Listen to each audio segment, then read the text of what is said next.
CJ Gibson. I am one of the directors of Chapter Development on call. I'm from the Western Illinois chapter, class of 2021. I joined staff back in May, and I'm excited to be here with you all to kind of talk through the changes to Meta for the upcoming year, and then also what CEP is going to be looking like moving forward. So, there we go. Also on the call, we have our senior director of chapter development, Catherine Pizzella. So she is here. She'll be monitoring the chat, and we'll be recording this as well. So before we kind of talk about the Meta-Merit standards, I always think it's good if we kind of take a moment to kind of recognize that we have a standing committee who kind of looks at the Meta-Merit standards, and also helps chapters who are maybe falling below across the board. And so the group on the screen here, these are our Men of Merit committee members. They serve as our Men of Merit mentors. So if you are ever in contact with any of them, or if you want to be in contact with any of them, please do so. They bring a great wide variety of knowledge with them about the fraternity, about operations. Really their role when working with some of our chapters who are not meeting our standards is to help them game plan and action plan how to best meet some of these standards that we're going to talk about, as well as, checking in on them and making sure they're actually following through. So kind of like another advisor to the chapter, just kind of focusing more on the Men of Merit standards themselves. So before we kind of take a look at the standards themselves, I think it's always important to kind of stop and think about, why do we have the standards? I think it's very easy to kind of just look at the standards and say, well, that's what fraternity should be doing, or that's what, we should be evaluating people on. And really, we have these standards because we want our chapters to have a nice, well-rounded, robust experience. And a lot of that is captured in the CEP, which is a part of Meta-Merit. But if we look at the bigger picture, right, we want all our chapters to kind of be hitting the marks across the board. We want them to be doing well academically, as well as, learning, financial responsibility and paying IHQ. We want them, to be attending ed programs and learning and developing. So we want them to have this nice, robust experience, and these standards help to do that. The standards are also a very, very well-defined set of benchmarks to help chapters kind of achieve goals and strive for things that maybe they're not quite accomplishing, or maybe they really want to improve in some areas. And so this helps to give chapters, from coast to coast, big or small, it gives them a pretty well-defined set of criteria to kind of aim for and achieve. So we're going to take a look at the current standards we have. In the past, we had 11 standards. This year, we only have 10. Part of that is we took out the associate member education standard. We thought and felt that that was kind of a redundant one, when a lot of the data that we wanted to capture was already being captured in the associate member education CEPs. And so the form that we would ask you advisors to fill out in the past, that has been taken out and just replaced entirely with the CEPs. So a little less work for you all, but really it was a little bit redundant. At LI, though, the board of directors voted to approve, I would say, some pretty significant changes. We added in a couple different things to different standards. We edited some wording. And so we're going to go ahead and look at the 10 standards that we're going to kind of be using to evaluate our chapters and hope our chapters achieve over the course of the year. Everything that we're going to see highlighted is the addition or the change, the edit, if you will, to the standard. So we're going to walk into that. For those of you who haven't seen the Meta-Merit before, there are 3 standards. There's aspirational, expectation, and minimum. Aspirational is obviously what we want every chapter to get to. You're far exceeding what we're asking you to do. You're surpassing that, and you're doing amazing. Expectation is just as it sounds, right? That is the expectation, that's what we want you to be achieving. And minimum is kind of that you're not quite reaching what we want you to reach, but you're getting there, you're working on it, and you can get the expectation with a little bit of help and work. So there's also below. We don't want any of our chapters at below in any of our standards, obviously. And so we work with our chapters if they're not reaching any of our levels. It also helps us to kind of drive some of our programming. So if we can tell that maybe we need to work on emphasizing philanthropy and service, because a lot of chapters across the board are not meeting those standards, it gives us that opportunity to do so. So the very first standard that we have is the Chapter Excellence Plan, CEP for short. This is really a good snapshot for us at headquarters to kind of see, what are our chapters doing on a daily basis. Oftentimes, our undergraduate members like to think of it as some homework that they have to do. And while I can't sometimes feel that way, really it's just things that we want them to be doing and are already doing that we just want to make sure that, they are completing them. So this year, we made changes to what those levels look like. So for aspiration, we're asking chapters to complete at least 90% of the required items and 60% of the optional items. Expectation is at least 80 of required and 45 of optional, and minimum is at least 70 of required and 30 of optional. This is one of those that I know in the past was kind of not being met. And maybe that's because what our previous bars were set at were a little high, and so we lowered it. We think this is realistic and attainable for all our chapters, and we are here to help work with them to make sure that they get to this point. I'll kind of be talking about CEP and what that's going to be looking like a little bit later, but CEP will be moving from an academic year to a calendar year process. So this is going to be the levels for fall and spring. Again, I'll get into that later, but there will be that. Also, as we go along, if you ever have any questions, definitely feel free to put them in the chat, or you can feel free to unmute as well and just ask. And then the last thing on CEP I'll touch on before we move on here. For this fall semester of CEPs, chapters have until December 31st at 11:59 Pacific to submit those. The link is right here in this PowerPoint. The link is also on the CEP page on the DU website. So it's a pretty simple form there, and they just go in, fill in the data, fill in information, add any pictures or files they need to, and they are taken care of. Our second standard is chapter GPA. Obviously, we want our chapters to be achieving high marks when it comes to grades. Not much changed when it came to the standard.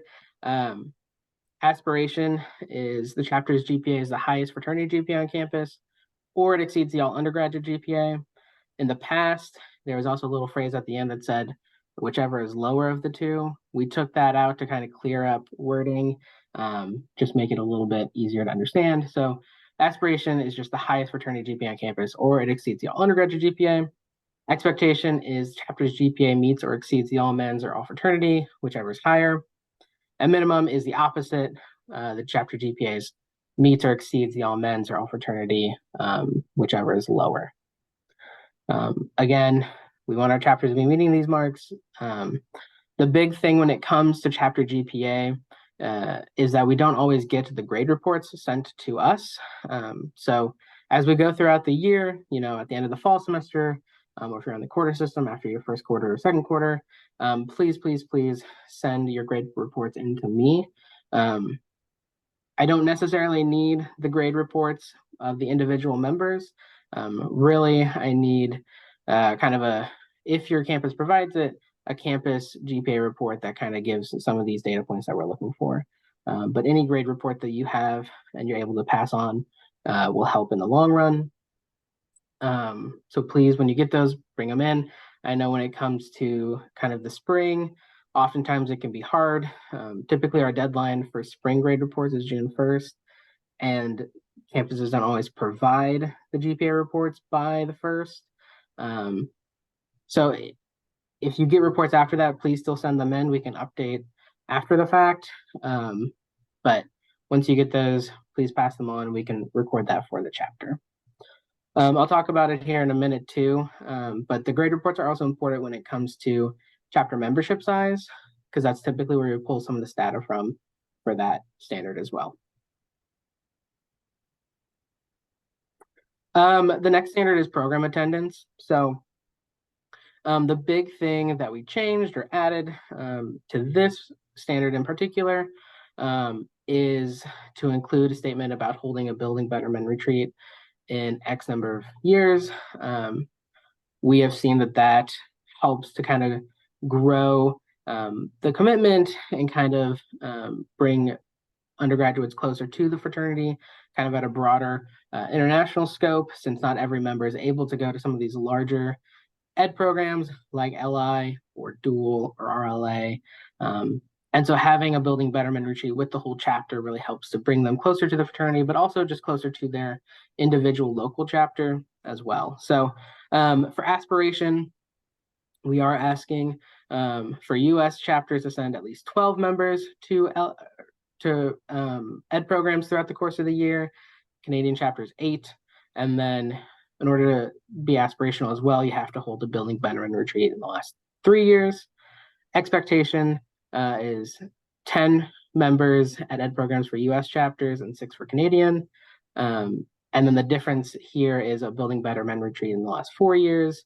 And then minimum is 6 members for United States chapters and 4 for Canadian chapters, as well as a building betterment retreat in 4 years as well. So again, this is definitely something that we are working on and we're prioritizing over the course of this year, next year, moving forward. So if your chapter hasn't already put in for a building betterment retreat, definitely encourage you to do so. And so I would talk with Cody Rother, who was kind of the guy in charge of that.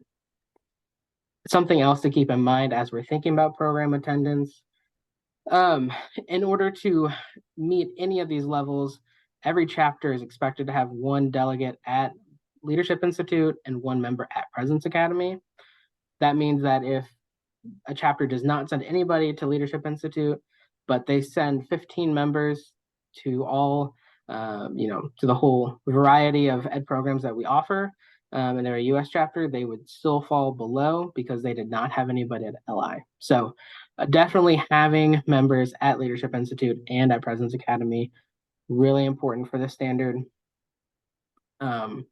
These are obviously 2 programs that are kind of meant to help chapters either grow closer to the fraternity as a whole and celebrate DU, but then also kind of give them a better understanding of themselves as a leader, how to move forward as a president, and everything that's kind of combined. So those are 2 that we definitely encourage and expect people to be at.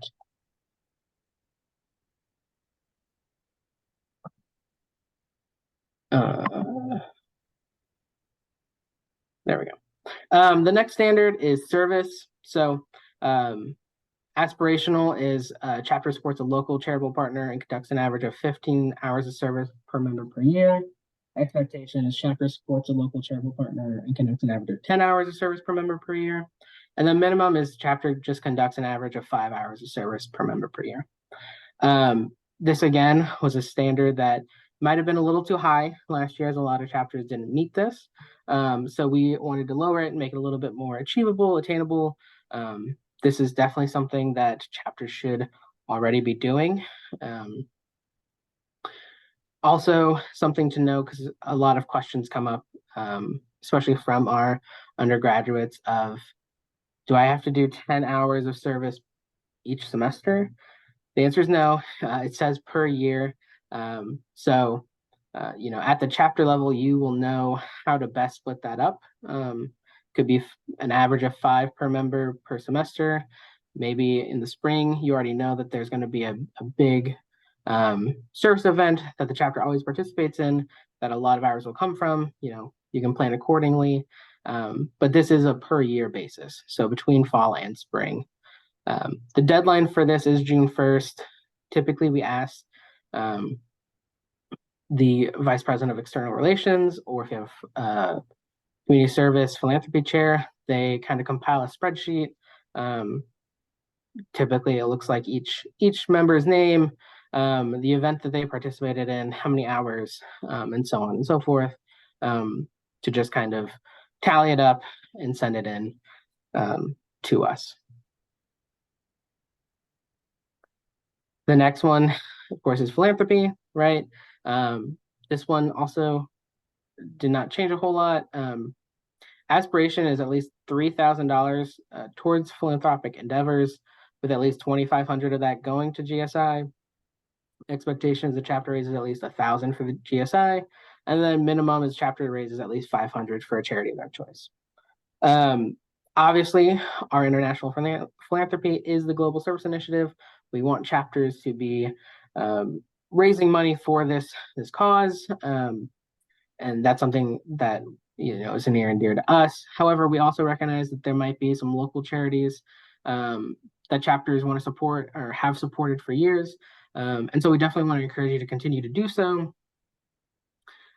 If you do support a local charity, we do ask that chapters send in email proof.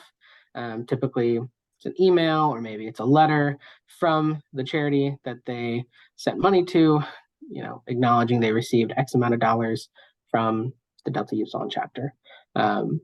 Again, this is due before June 1st, so that we can kind of compile everything, get everything ready. Of course, if chapters are just sending in GSI money, awesome. That will be sent in straight to us, so we will keep track of that, so there's no acknowledgement letter other than just the check or the money coming through online. So that is philanthropy. Chapter membership size, nothing changed with this one as well. So aspiration is the chapter's membership size is at least 25% above the campus average. Expectation is membership size meets or exceeds the campus average.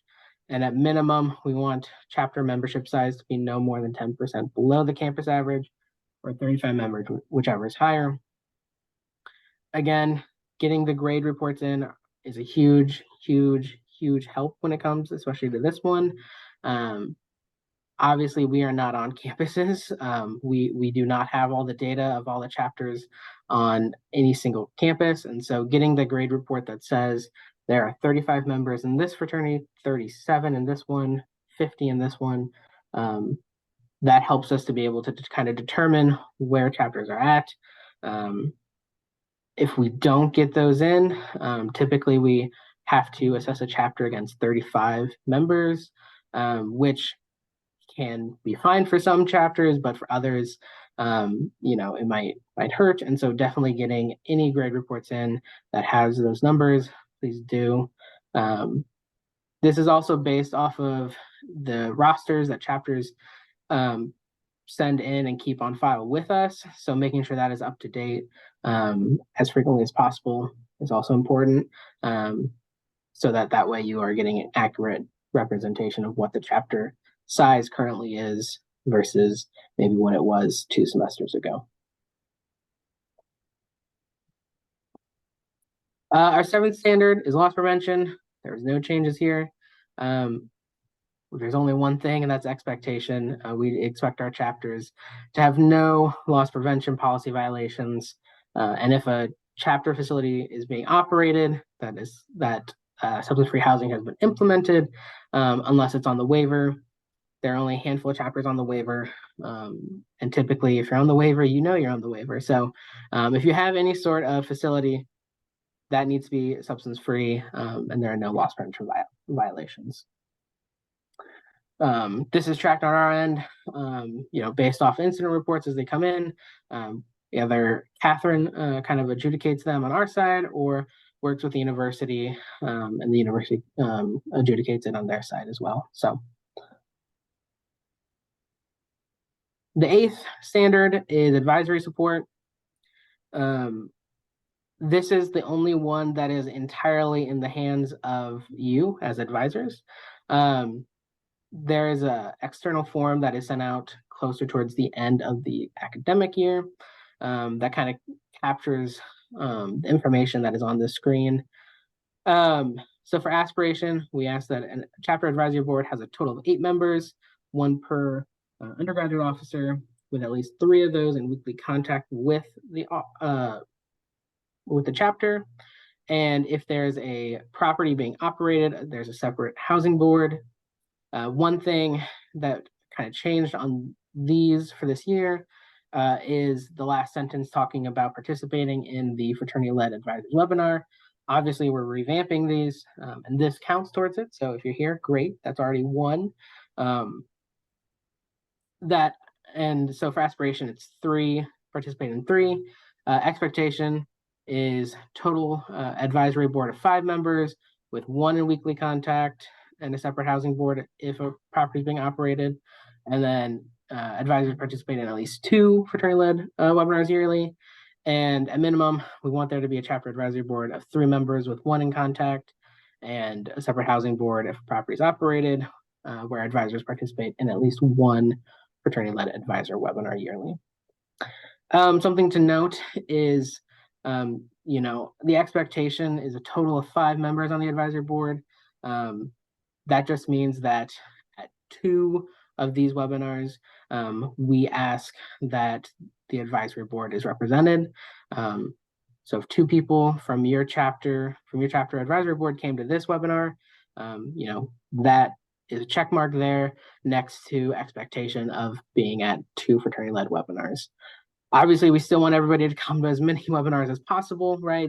A lot of this information will help you in your role, help you to assist the chapter in their needs.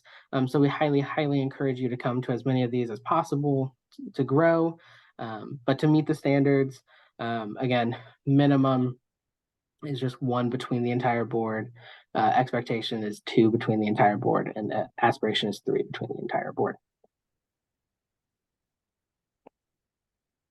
Learning assessment, this one changed just slightly. In the past, we were doing a program called Community EDU. We are no longer doing that for our associate member education process. We're moving on to a program called Tightrope by the company Plaid.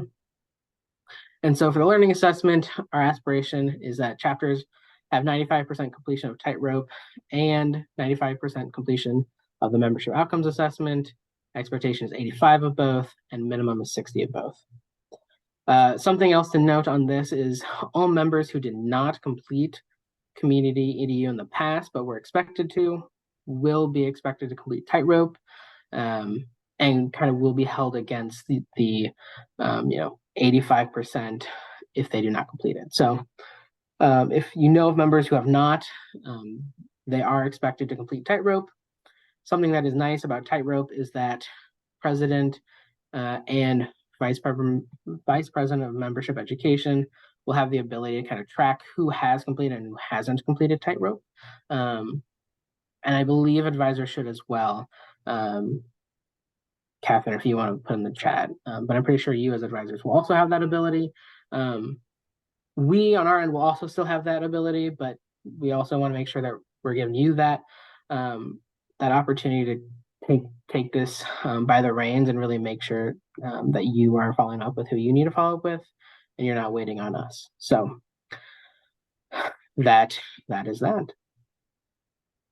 And then our last standard for this year is accounts receivable. This one has not changed. Aspiration is a chapter has no fees past due as of June 30th. Expectation is that chapter has no fees more than 30 days past due as of June 30th. And the minimum is a chapter has no fees more than 60 days past due as of June 30th, or is on a current payment plan. Again, this is something, like it says in all of these, that the chapter needs to take care of by June 30th. Here soon, we are going to have it set up so that you can make payments right in the DU portal. We are kind of still working through our launch process, and so that is something that is coming with time. It should hopefully be here very soon, but we're waiting on that.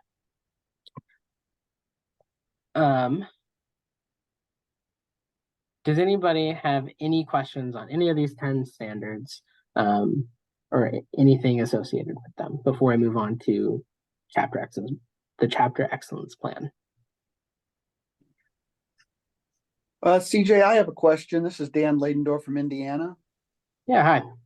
Hey, going back to the standard on program attendance, one, you have to have at least one at Leadership Institute and one at President's Academy. Do those count, those individuals attending those two events count towards the minimum required for the different levels of performance? Great question. Yes, they do. They do count. Something else I guess I'll note while we're on this is, if you have, let's just say, a freshman who is really excited about the fraternity and really wants to take it all in, and they attend dual, they attend RLA, they attend LI, that's one person, but they count for 3 attendance. So there is also that as well. But that's a good question, Dan. Okay. And one other question, I don't know if you can answer it or not, but looking at the service hours that are required, just kind of curious as to how you all came up with those numbers. If the previous standards, whatever they were, maybe there were 20 hours per member or something like that, was too high, and we weren't reaching that. How did we decide that aspirational level would be 15 hours and at a minimum, each one ought to have 5 hours of service? Yeah. I will say the past standard was 2015 and 10. So we lowered it by 5 to make it an even number, a nice round number 1. But also, we want to make sure that chapters are putting in and getting meaningful experiences out of this. And so we didn't want to lower it too much because then it would just be, 2 hours. And that's not really kind of like living our values correct. So we wanted to make sure that they were really putting in the work towards it to make sure that they were getting the most out of it as much as they could. Yeah, I wasn't necessarily. I think where I was getting more at on this subject was, does the do you take, like, I don't know if the undergraduate advisory board or if you survey specific members on these kinds of things, if we get any feedback from our undergrads. I just know at Indiana, I don't know how these kids have time to do anything between what IU requires of them, what DU requires of them, what their academic schedules require of them, and to also enjoy, a college experience, which apparently Right. we've enjoyed a little too much of at Indiana recently. But I just wonder if there's any input from the undergrads in terms of really what's realistic. Yeah, no, that's a great point. I will say that I haven't heard any undergraduates say that it's not realistic. But that is definitely something that we could kind of focus on with our undergraduate advisory board and just ask the question of, does this feel realistic to you? Are you able to achieve, even the minimum of 5 hours? That is definitely something that we could kind of take a poll on and see. Yeah. Okay. Yeah, great question. Any other questions about any of the standards?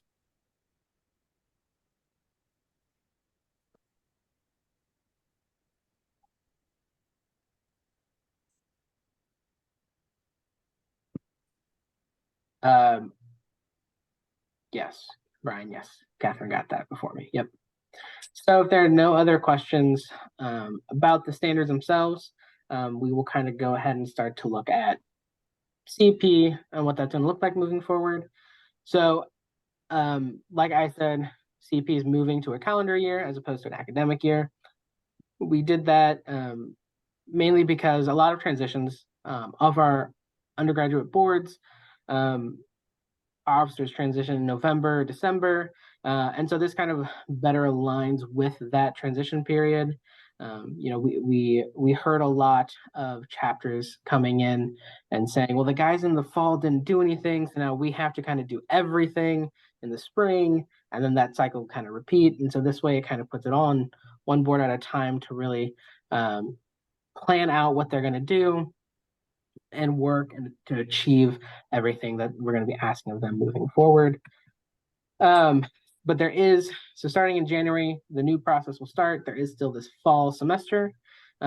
So this breakdown on the screen shows you what we are kind of asking chapters to complete for this fall and this fall only. The exact CEP criteria can be found on the CEP website. If you've been there before, you'll know that there is a CEP guidebook, which is an Excel spreadsheet that has everything in there, as well as a PDF of just what the criteria are as well. So definitely a lot less than we were asking chapters to complete last year, right? Because it's not a full year's worth. It's just a semester. It might seem like 44 is a lot here. Really, a lot of the things that we have here are some of those very bare basic things that chapters were already doing, and things that are important that they should continue to do, even if it's for this fall before we get to the new process. So definitely some of these areas, such as associate member education, health, safety, and prevention, operations, right? Those are very, very important areas. We want everyone to be safe and have a good time. But we need to make sure we're doing it in a fun and constructive way, well-defined way. So definitely there are these areas that have a little bit more, but are still very important and need to be completed. So moving forward, with the change to the calendar year, all awards for CEP are going to be handed out at RLAs moving forward, as opposed to Leadership Institute. The last couple of years, that first night of LI would be when awards for CEP would be handed out. We're switching that to RLA. So that's when chapters, when they arrive and during the general sessions, the awards will be passed out and they'll get their praise there. The exact details of the new CEP process will be unveiled kind of around the turn of the semester. And there will be another webinar kind of detailing what it'll look like exactly, and what those details will look like. But this is what it's looking like for now. We're in the process of kind of looking at it, revamping it, making some changes as necessary. And so we will have that for everybody kind of around the turn of the semester. Are there any questions about CEP, whether it's just for this fall? Any questions about what it'll look like moving forward? I can give you as much of that as we have right now, before I kind of give some tips and tricks for helping the chapter with definitely CEP as a whole, but definitely for this fall.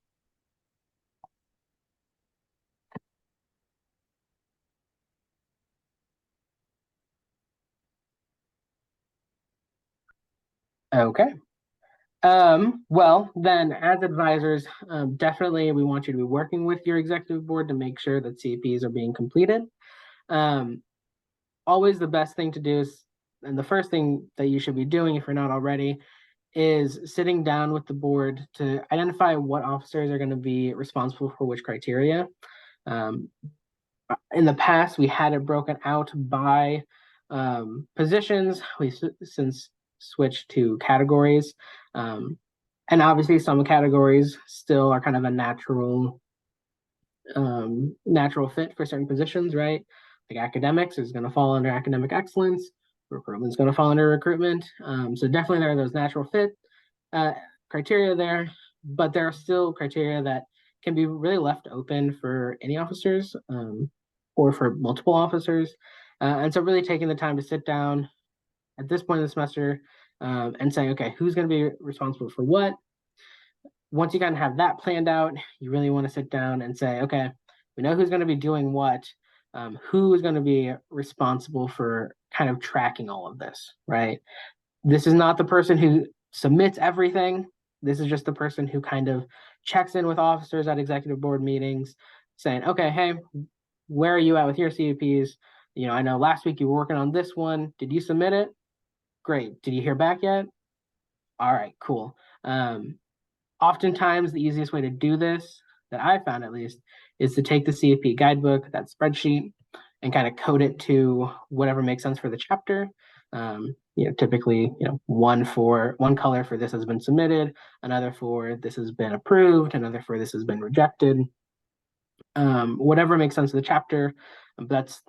That has kind of been found to be the best way to kind of track this. Another way to kind of work with the board or the officer that you kind of help with specifically is help them think outside the box. Some of these CEP items might have been asked for in the past. And while we don't want you to reinvent the wheel, sometimes things need to be shaken up. Sometimes things aren't kind of sticking with guys. So really helping them think outside the box about what might be a new fun way that we can do this or get this message across.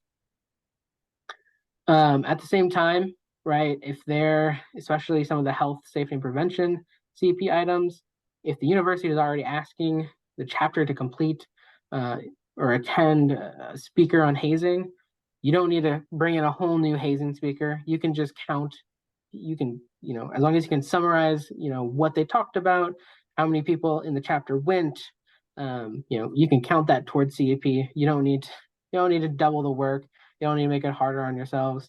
So definitely take advantage of whatever your university is offering, and count that towards CEP. And then the biggest thing that you can do as an advisor is just check in on your advisees, right? Just say, hey, where are we at? There is going to be one of their peers who's checking in weekly, asking where people are at, how they're doing. But definitely it helps when advisors checking in, saying, hey, you had these 3 CP items to do. Where are you at? How can I help you? If we need to plan, let's plan. Just checking in and seeing how they're doing with their CEP items. Also for CEP, really, this should be, planned out well in advance.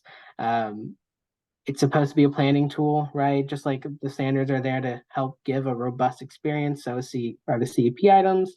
We want everyone to have a fun time, but we also want to make sure that we're living our values. And so CEP is a way to kind of do that, but it doesn't work if you don't plan it out. So take the time here, maybe this week at exec, maybe next week at exec. I was just sitting down and saying, okay, we need to plan these out, especially speakers that we have to either go to or have come into the chapter. We can't wait till November 1 and expect somebody to be available to come in, before the end of the semester. So take that time to really plan with them on some of these larger things, especially, but really anything of how are we going to achieve this and when are we going to do it? And then the biggest tip of all is make sure they're taking pictures of events. Like I said, CEP is really there for us at IHQ to kind of see what chapters are doing on a daily, weekly, monthly basis. And we want to see all these great things you're talking about in CEPs. We want to see everything that you're typing. So definitely take pictures, have them include it, especially for events that you're doing. If you're having, if the chapter is doing a brotherhood event, have them take a picture. If it's initiation, take a picture. We want to see this. We also want to make sure that we're able to kind of promote the chapter on social media. So any pictures we get sent in, we can pass on to our communications team, and they can kind of put that out there, so that everyone out there can know all the great things that our chapters are doing. And we can't do that if we don't have pictures. So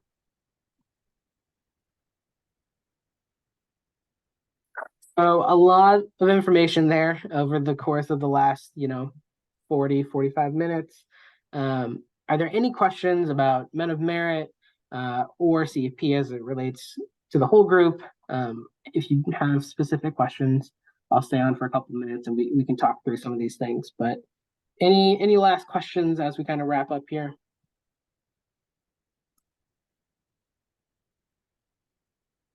I got a quick one.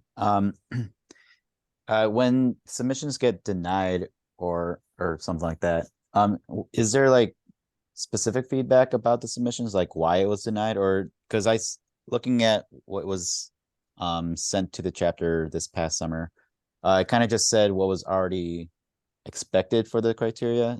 I didn't really see anything that says like you forgot to do this or it didn't count because kind of thing. Yeah, great question, Brian.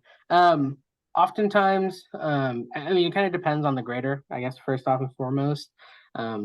every chapter liaison grades their own chapter or their liaison chapters submissions. So it kind of depends on your liaison. So I would say if you don't really understand the feedback, number one, I'd check in with them. But oftentimes, like a lot of the stuff I saw as I kind of was grading some things over the summer, was that chapters just weren't reading all the way through on certain criteria items. And maybe they did, but they waited until the very last second. So, they didn't have everything. But oftentimes it is just that they don't have everything. And so the feedback might just be, you didn't have this or you left this out. That's oftentimes what the feedback is. I will say that, if chapters do plan out accordingly for CEP, and they submit, if they submit, really before December, and it gets rejected, they will have the opportunity to resubmit. So they have the opportunity to resubmit all the way up until the deadline. Obviously, there will be timing of, making things approved or not approved, especially as it gets towards the end. But definitely, if they get rejected and they get that feedback, they can take that feedback and go ahead and resubmit until they get the approval. Does that answer your question? Yeah, thank you. So the chapter should, if they get something denied, something sent back, they should check with the liaison, you're saying? Yeah, I would definitely check with the liaison and see, because especially if you're not understanding maybe the feedback they included in the rejection of the CEP item, just following up and say, hey, I didn't really understand. Can you help me understand what's going on here? That can also help clarify anything that maybe the chapter is missing or is just not understanding. So, Gotcha. Thank you. Yep.